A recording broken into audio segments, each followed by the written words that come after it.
All right, Chagiga Daf Beis. This is the Bereshis Daf, the Daf of creation. I tried to come up with a way to remember it. Yud Beis, Bereshis. I don't know. Couldn't quite come up with one, but it's an incredible daf about the creation of the world and many assorted agatos. So let's jump right in. Rabbi Yehuda says, name of Rav, that there are 10 things that were created on the first day. By the way, the reason why we're talking about this now is because we discussed in the Mishnah that one of the things that you have to be very careful about learning is Ma'aseh Bereshis. So that's what leads into this discussion. So first of all, Rabbi Yehuda says, in the name of Rav, there were 10 things that were created on the first day.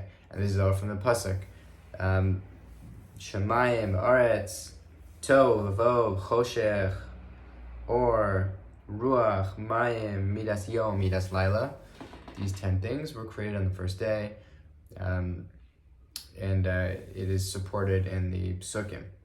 Okay, that kind of leads into the question. We say that light was created on the first day, but then it also, we know that on the fourth day, the sun and the moon and the stars were created. So was light created on the first day or the fourth day? Very interesting discussion. We learned that it's machlokes between Beis Shammai and Beis Hillel, actually, where the question is, actually that's a little bit different. That's more the machlokes of the Shamayim and the Aretz, but yeah, that's later on. Sorry about that. But on this discussion is about sorry, I lost my place. There are those who say, which is Rabbi Yitzchak, who says that the light was created on day one and was hidden subsequently after Hashem saw that it was sort of like a spiritual light, and Hashem saw that like the world was not quite ready to handle it, so it was hidden for the tzaddikim la'aseh lavo. Chacham say no, a little more practically, it is the light of the sun, moon, and the stars, the luminaries, but it was created on day one, and it was only suspended in Shemayim on the fourth day, which is also logical. Then we have another idea that Rav says. This time it was Rav Zutra, who brought it to our attention. He says the world was created with 10 things, and each of these has its own roots in the Psukim, and these are the 10. Chachma, Tevuna, Das, Koach, Geara, Gevura, Tzedek, Mishpat, Chesed, Rachamim. These are all different traits that the world was created with. I'm not going to go into the Psukim here, but those are the 10. Then we have assorted Torahs about the creation of the world, and this is the one that I mentioned before with Machlokes Beis Shammai and Beis Hillel. The question is, what came first, the Shemayim v'Aretz? On the one hand, it says Bereshis bara Elokim as Shemayim v'Aretz. On the other hand, Beis Hillel says, like, how could it possibly be?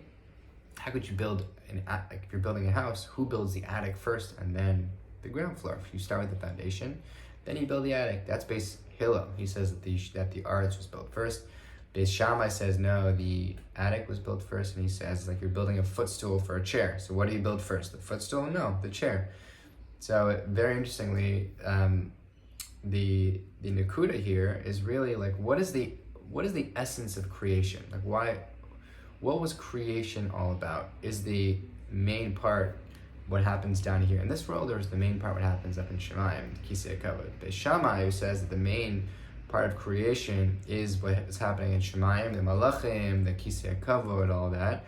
So for him, the Iker is the chair, so to speak, and the footstool comes after. But according to Beis Hillel, according to think about like Chabad theology about how the world down here is the main idea, and it even transcends the world up there, then it makes sense according to Beis Hillel, who says that why would you build the attic first? You really want to start with the foundation.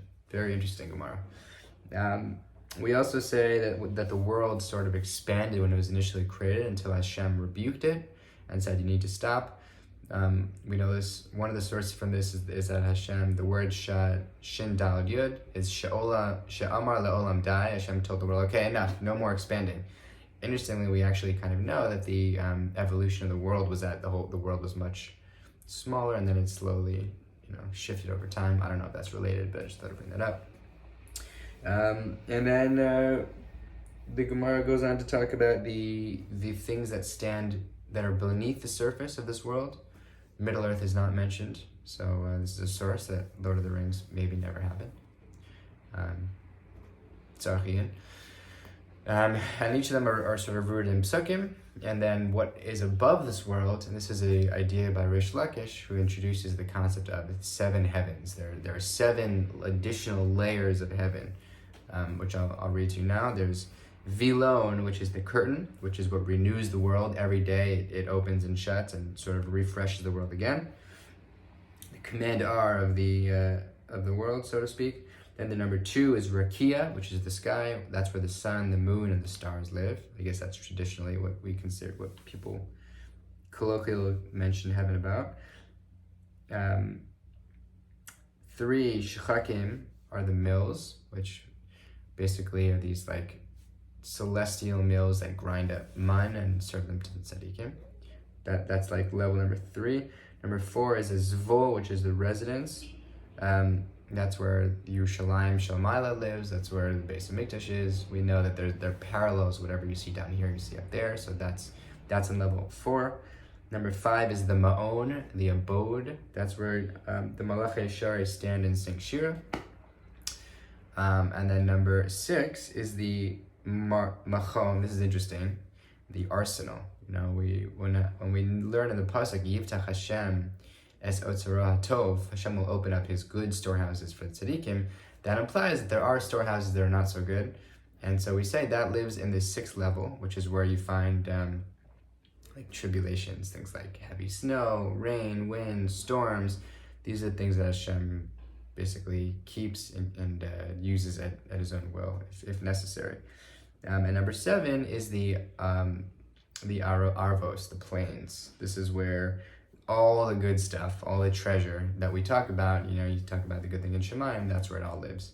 Then Neshamos of Tzadikim, then Tzedek, Mishpat, Tzedakah, Chaim, Shalom, Bracha, the Neshamos that are destined to be created, Tal, the dew that Hashem will use to resuscitate the dead, Tzedek, and Mishpat. I think I said those twice, but those are the 7 heavens of Rish Lakish.